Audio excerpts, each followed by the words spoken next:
Okay, nk'uko mubizi ni wa muhungu wanyu Ira mu gutangira rero inkuru y'uyu munsi nk'uko mubizi nari maze igihe nahari, gusa uyu munsi naje neza kandi tugiye gukomeza tubane nk'uko byari bisanzwe mbaha video ya buri munsi cyangwa buri nkuru ya buri munsi.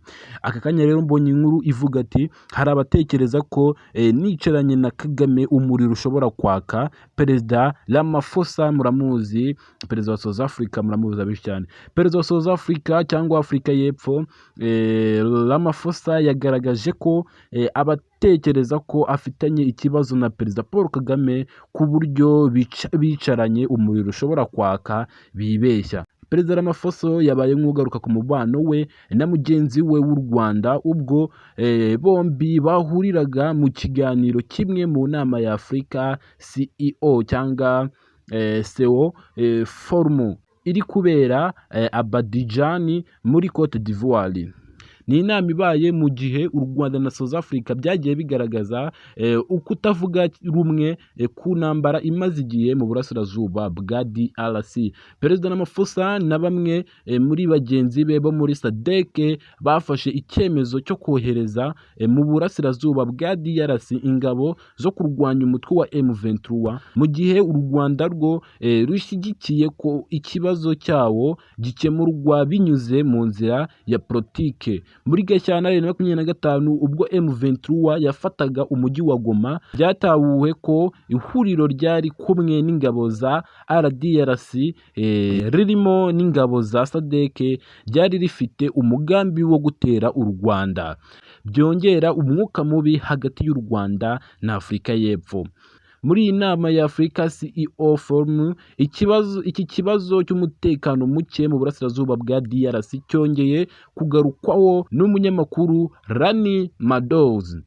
Yabajije Perezida Kagame niba gushakira igisubizo mu biganiro bya Doha atari ukudaha agaciro inzira yo kwishakamo ibisubizo ku mugabane wa Afurika, kuko bigaragara ko inama imwe yagiranye na Tshisekedi i Doha yatanze umusaruro kurusha ibiganiro bya Rwanda na Nairobi byari bimaze igihe.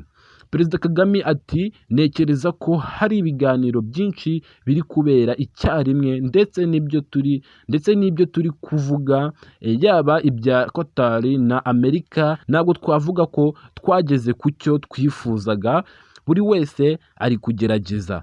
Perezida Kagame yavuze ko hari byinshi umugabane wa Afurika umaze guteramo intambwe birimo gukorera hamwe no kwishakamo ibisubizo mu bijyanye n'ubutumwa bwo kugarura amahoro. Yavuze ko Abanyafurika bagomba kugira uruhare rukomeye mu kugena icyerekezo baganamo, ariko bikajyana n'ubundi no gukorana n'abafatanyabikorwa.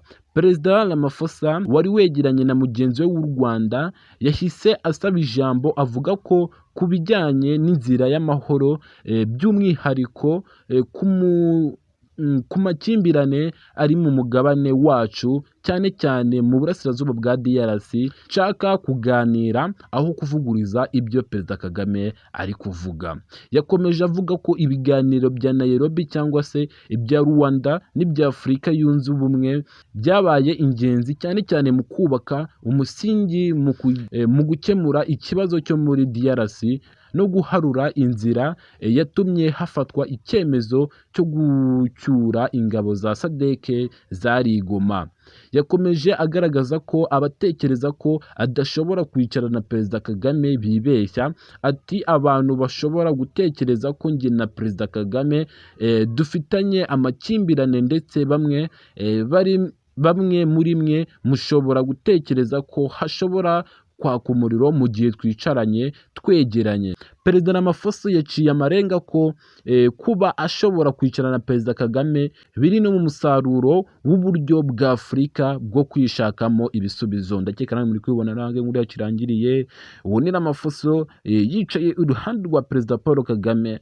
Hangange n'inkomisi bifata nk'ari umubano mwiza, kuko ako n'ubundi n'umubano mwiza ngaha nabirenze. Wicyo musaba rero n'ukora subscribe tukajya twibanira kuri YouTube yanyu ya Ira Official, njyewe ubagezaho ibi byose. Niradukunda Jiva.